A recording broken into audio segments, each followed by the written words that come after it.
truthfully, a guy, no matter who it is, if they're out there and they're pushing their butt off and whatever, and then, we get hosed on a call to start momentum in a different direction. It's upsetting, It's nothing personal. It's just all baseball.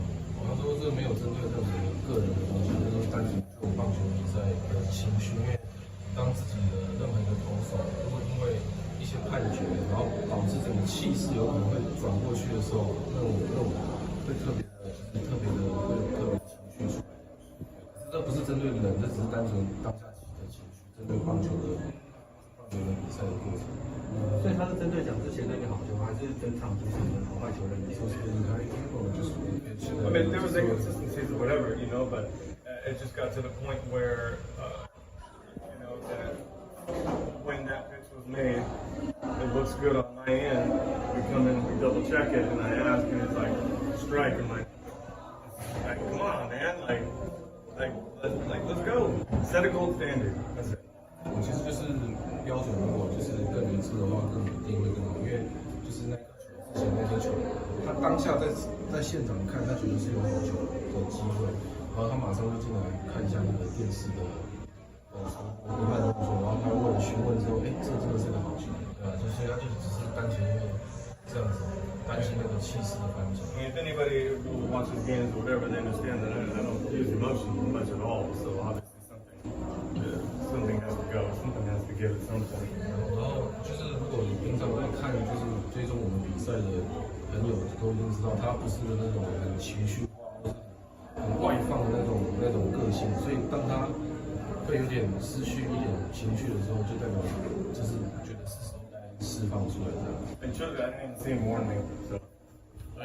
我是想直接跟你们讲，我决定了，我今年不回首钢去打球。那这个决定真的是我人生最难的一个决定我花了4个礼拜，然后我这2-3个礼拜一直不能睡，每个早上4点5点就起床了，然后一直在想，可是到最后，我不知道，我就是觉得，虽然首钢对我非常非常好，我的队友、我的教练，秦总给我全部想要的，可是到最后我还是觉得我有一个 NBA 的梦想，然后我还有时间可以打球，那我必须要去追。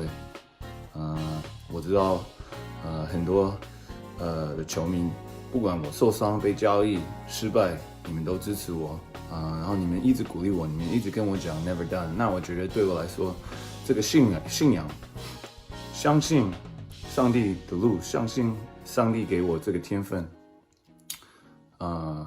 是应该的。那我必须要很勇敢的去追这个梦想可是为什么这个决定那么难？你知道，我昨天我跟我家人朋友分享的时候，我在讲我需要离开中国，我哭了，眼泪了。然后，因为我知道今年是一个那么特别的一年，我可以，就是跟首钢打了1年，这个真的我永远不会忘记。那每天可以看到这些球迷，我真的是很感动，所以。非常难的一个决定，可是我只是想说，谢谢大家，我爱你们，可是。